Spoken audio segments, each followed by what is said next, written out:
Bonjour Aurore Berger. Bonjour. Merci d'être avec nous. Vous êtes député des Yvelines, vous êtes porte-parole de La République En Marche. Hier soir, Emmanuel Macron s'est rendu à Rouen. Il voulait rassurer un mois après l'incendie de Lubrizol. Il a trouvé une population plutôt à cran, assez inquiète, qui le lui a bien dit d'ailleurs hier, en lui disant on s'est senti abandonné, il a parfois même été hué. Il est quand même venu les voir bien tard, les habitants de Rouen.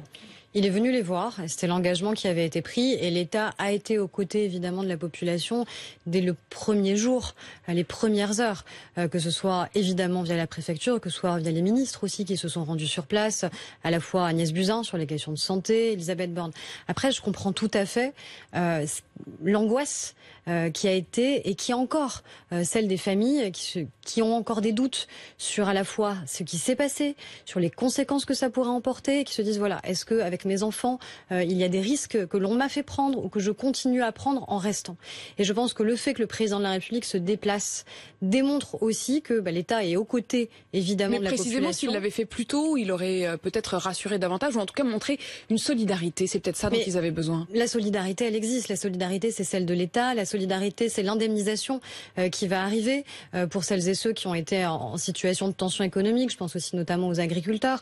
Donc là, la solidarité de l'État, elle est évidemment extrêmement présente.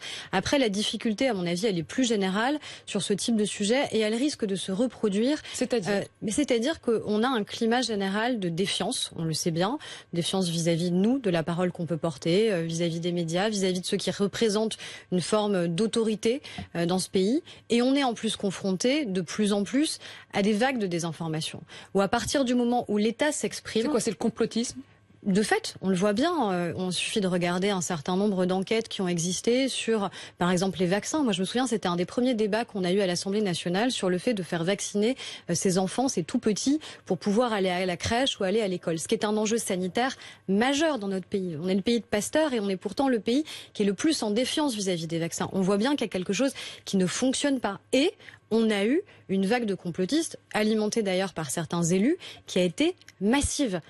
Et donc, on voit bien que sur tous ces sujets... Pour vous, c'est la même problématique ? Oui, alors, je pense qu'il y a des inquiétudes qui sont légitimes. J'aurais habité Rouen, j'aurais eu les mêmes inquiétudes. Vous auriez voulu sortir de la ville avec vos enfants Je ne sais pas si j'aurais eu ce mouvement de panique, mais je ne peux pas juger que certains l'aient eu. Parce que je le comprends. Parce que c'est légitime d'être inquiet. Parce que c'est quelque chose qui ne s'était pas produit. Parce que c'est quelque chose face auquel on n'est pas préparé. Et donc, je comprends tout à fait qu'il puisse y avoir ça. Mais le rôle de l'État, c'est justement de rassurer, de tenir bon, d'être très solide et de dire les mesures sont prises et l'accompagnement sera fait.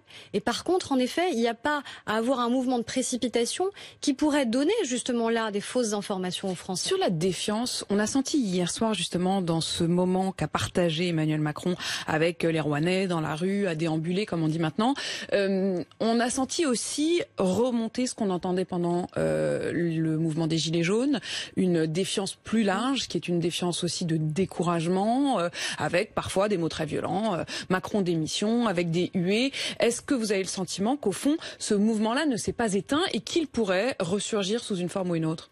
Mais c'est ce qu'on dit depuis longtemps. C'est-à-dire que c'est un mouvement qui vient de très loin. Et en effet, il ne s'est pas éteint encore aujourd'hui. Tout simplement parce que les difficultés qui ont été soulevées il y a un an, on essaye progressivement aussi d'arriver à y apporter des solutions. Moi, je le vois sur un sujet, par exemple. On a beaucoup parlé des femmes quand on a parlé du mouvement des Gilets jaunes. Le fait que pour la première fois, devenait visible aussi sur ces ronds-points des femmes et les familles monoparentales. Pour la première fois, là, on a voté quelque chose de très concret sur le recouvrement des pensions alimentaires.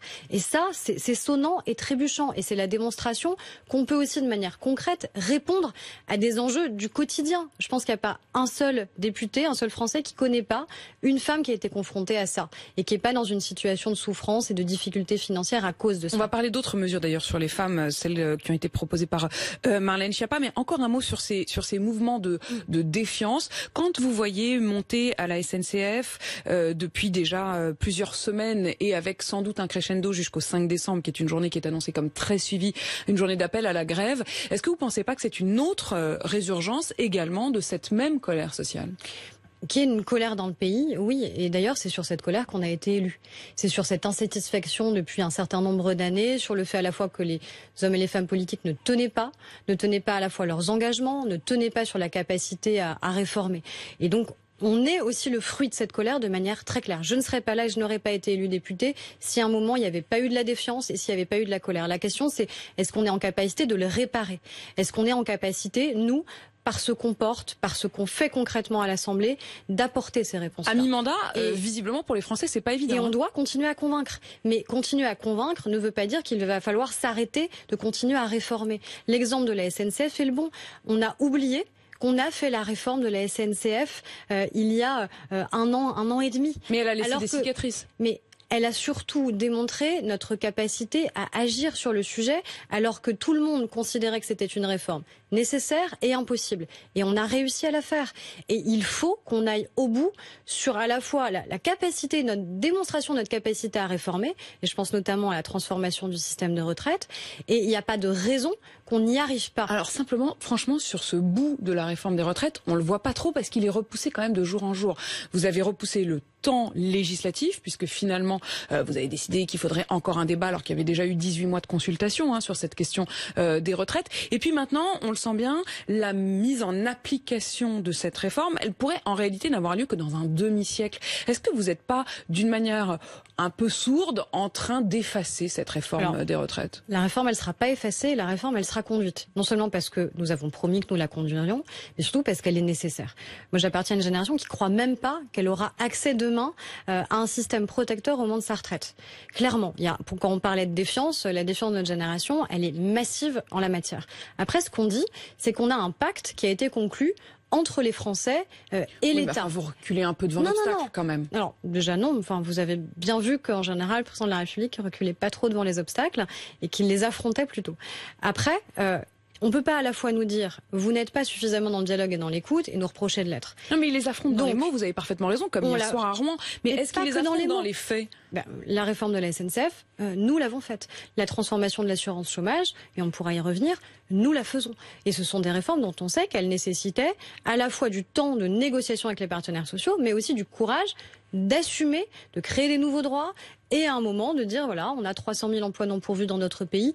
Et donc, il est légitime qu'on puisse changer les règles et le mode de fonctionnement.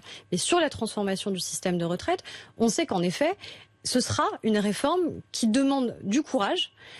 Et c'est peut-être aussi la raison pour laquelle, finalement, elle n'a pas été conduite jusqu'au bout par nos prédécesseurs. Il y a eu un certain nombre de tentatives qui ont été courageuses, mais qui, à chaque fois, étaient de jouer sur un paramètre.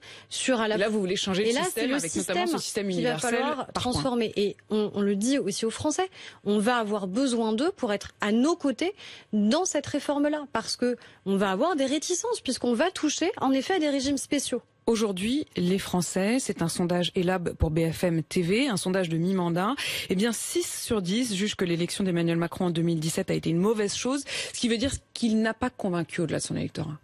Ce qui veut dire qu'on a encore beaucoup de travail à faire, en effet, de conviction. Et on sait que, à la fois, moi je trouve que la campagne qu'on a eue en 2017, elle a été une campagne où il y a eu beaucoup de non-dits finalement. Parce que, à la fois, on a eu finalement un candidat qui n'était pas attendu par les Français peut-être eux-mêmes et qui a réussi à les convaincre, mais aussi parce que, du fait de ce qui s'est passé autour de la candidature de François Fillon, finalement il y a des thèmes qui ont pris le dessus et d'autres plus habituels dans une campagne électorale, que ce soit sur les questions de fiscalité, les questions d'immigration, qui sont passées sous le tapis. Quand on voit que Emmanuel Macron est en train aussi de réinstaller quand même une forme de duel, un duel que réinstallent également les Français, parce que si on en croit le sondage d'hier, toujours ce sondage est là pour BFM TV, si on rejouait l'élection aujourd'hui, Emmanuel Macron serait quasiment à jeu égal avec Marine Le Pen, elle passerait d'ailleurs légèrement devant, 27 pour lui, 29 pour elle. Mais en fait, ce duel, c'est pas nous qui l'avons choisi. Et c'est. Mais il vous arrange presque dans un sens. C'est souvent ce qu'on nous dit finalement. Ça vous arrange d'avoir comme adversaire l'extrême droite. Moi, ça m'arrange pas d'avoir comme seul adversaire véritable l'extrême droite, parce que ça veut dire que si on ne réussit pas, c'est ce risque-là qui nous attend et qui attend notre pays. Et je peux vous dire qu'on en est très conscient et qu'on le voit bien systématiquement dans toutes les réformes que l'on mène. C'est cette question à un moment qui nous obsède. Se dire, si on échoue, si on n'arrive pas à convaincre, si on n'arrive pas à rétablir la confiance, alors le risque, c'est que ce qu'on a réussi à repousser en 2017 puisse arriver en 2022. Donc on ne joue pas sur les peurs. La peur, elle existe parce que de fait, les Français à un moment ont balayé d'autres formations politiques qui clairement n'ont pas réussi à se réinstaller, qui n'arrivent pas à reformuler des propositions que les Français ont envie d'entendre. Et donc le duel, c'est pas nous qui l'avons choisi. Mais le fait d'aller donner par exemple une interview à Valeurs Actuelles, qui est un journal très conservateur, jusqu'à présent aucun président n'avait répondu directement à un entretien de Valeurs Actuelles, est-ce que c'est pas une manière de dire bah oui, ce duel il existe, d'ailleurs en fait c'est à eux que je parle? C'est d'abord une manière de dire je parle à l'ensemble des Français. Enfin moi je lis les commentaires depuis 48 heures sur le sujet, je suis quand même assez surprise. En fait, le président de la République devrait être le président de tous les Français, sauf de ceux qui lisent Valeurs Actuelles. Sauf qu'il y a des Français qui lisent Valeurs Actuelles. Et je pense qu'on a un intérêt à leur parler et à parler à tous. On se pose pas la même question quand il s'adresse à d'autres médias. Il est président de l'ensemble des Français. Et je pense que justement, aller sur ce terrain-là et assumer face à Valeurs Actuelles, d'avoir un discours qui est à la fois très combatif sur les questions d'immigration, mais qui est très clair sur nos valeurs républicaines, je pense que ça, c'est courageux. Oui, enfin, il y a quand même des points sur lesquels il va très loin dans cette interview. Je prends une phrase, par exemple, à propos de la manifestation du samedi 19 octobre pour le voile. Voilà ce qu'il en dit. Cette manifestation place de la République à Paris, c'était du tiers-mondisme non aligné au relent marxiste.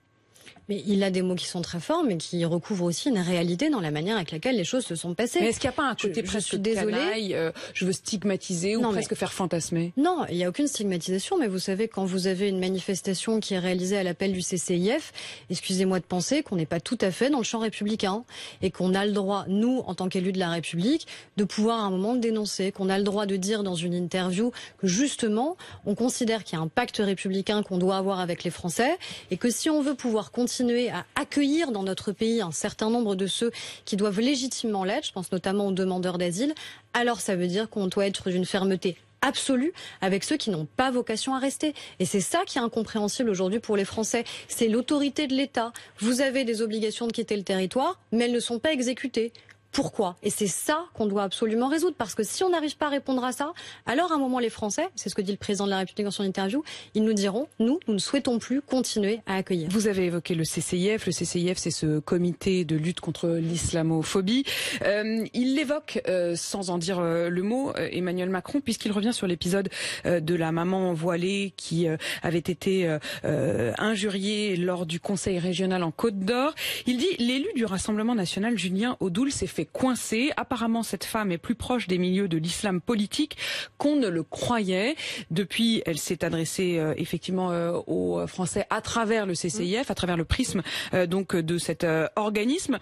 Il en a fait une victime. Il les renvoie presque dos à dos, en fait, tous les deux, comme militants d'un côté comme de l'autre. Parce que, de fait, le CCIF et l'extrême droite se nourrissent l'un de l'autre. Le communautarisme et l'extrême droite se nourrissent l'un de l'autre et sont ravis d'être l'un en face de l'autre. Et nous, justement, c'est cet affrontement qu'on veut éviter. C'est en étant à la fois extrêmement clair face à toutes les dérives communautaires qui peuvent exister dans notre pays. C'est-à-dire, on arrête de se voiler la face, on arrête de ne pas vouloir regarder la réalité telle qu'elle est dans notre pays, dans un certain nombre de nos quartiers. Oui, mais Aurore Berger, vous comprenez bien que ça veut dire que cette scène qui a fait partie de ce qui, depuis un mois, alimente un climat de très grande défiance, de grande tension, cette scène où on a vu cet élu Rassemblement national face à cette mère voilée qui donc accompagnait une sortie scolaire et qui a un moment, face à ce climat-là, a pris son enfant dans ses bras, eh bien, au fond, Emmanuel Macron ne choisit pas l'un ou l'autre. Il estime qu'il s'agit de deux militants. Déjà, on a tous condamné ce qui s'est passé à ce moment-là. Quelles que soient nos convictions par rapport au port du voile, il y a une chose absolue, c'est que on n'a pas à humilier une mère de famille qui vient avec son enfant. Et ça, on l'a tous dit de manière extrêmement claire. Et cette image, elle a choqué, à mon avis, de manière claire, les Français, quel que soit encore une fois le sentiment qu'ils peuvent avoir sur le fait de porter ou non le voile. Ça n'est pas le sujet. Et après, la difficulté, en effet, c'est que depuis, on voit bien qu'on a eu presque une incapacité à débattre de manière apaisée, de manière sereine, sur ces enjeux-là, qui sont des enjeux qui sont importants pour notre société, qui sont importants pour les Français. Ils nous en parlent régulièrement sur ce que ça dit de notre société, justement. Et je pense qu'il faut qu'on arrive à ramener du calme. Mais l'extrême droite veut tout sauf le calme dans notre pays. Elle veut justement justement cet affrontement. Elle veut ce face-à-face. Mais est-ce que vous n'avez pas une forme de responsabilité dans le fait d'avoir ouvert une zone d'ombre? Quand Emmanuel Macron, lors de cet hommage à la préfecture de police de Paris, dit il faudra une société de vigilance, il faudra être capable de signaler, dit-il.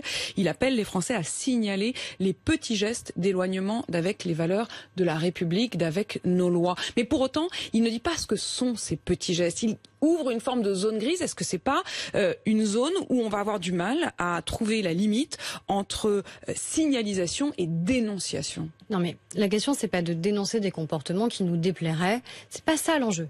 La question, c'est de se dire à un moment. Pardon, c'est pas clair. Mais c'est à nous de le définir si ça n'est pas suffisamment clair. Est-ce que c'est pas au président de la République de le définir? Et on convoque en permanence le président de la République en lui demandant un discours. En même temps, on lui reproche de donner une interview de 12 pages. Donc, je pense qu'il s'est exprimé de manière très claire et de manière répétée.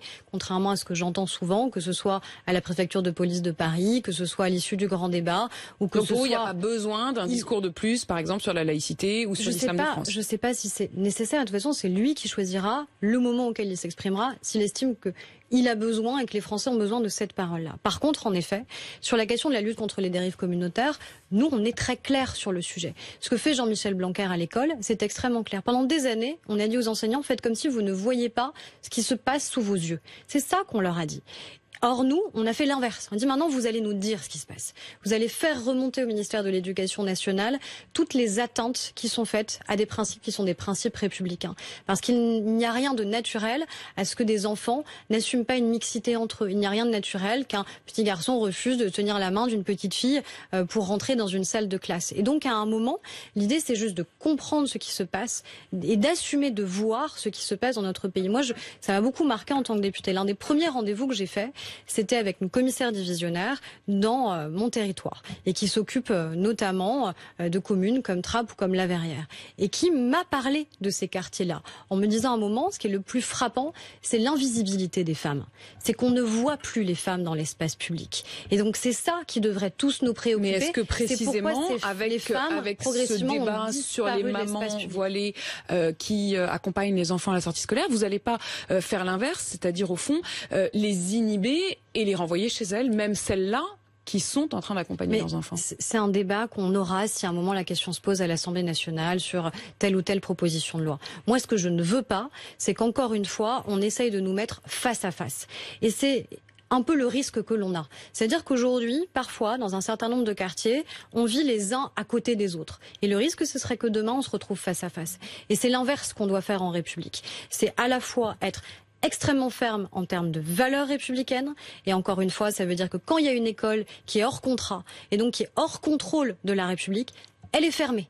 Et c'est ce qu'on a fait. Elle revenait de ses cendres quelques semaines plus tard. Hein. Non, attendez. Dans les faits, il y a des écoles qui ont été fermées. Il y a une proposition de loi qu'on a adoptée avec des mesures extrêmement précises de contrôle justement de ces écoles. Mais quand on va sur le terrain, on s'en rend compte qu'il y a quand même un décalage entre votre discours très ferme et la réalité qui est que juridiquement, vous vous retrouvez dans une situation quasiment impossible. C'est pour ça que juridiquement, on a justement changé les choses. C'est une loi qu'on a adoptée il y a presque 2 ans maintenant, justement sur les écoles qui sont hors contrat. Sur les listes communautaires, qui est un des autres chantiers que vous vouliez ouvrir, pouvoir interdire les listes communautaires lors des élections, comment vous allez pouvoir justifier juridiquement d'interdire certaines listes alors qu'il existe depuis toujours des partis qui se déclarent chrétiens, par exemple? Pourquoi cela aurait pu exister depuis toujours, des listes d'union chrétienne démocrate, et que tout d'un coup d'autres n'auraient pas le droit? Comment vous le justifiez? La question n'est pas qu'à un moment il y ait des listes qui revendiquent telle ou telle appartenance. La question elle n'est pas là. La question, est-ce que c'est vous êtes en dehors ou non des valeurs de la République?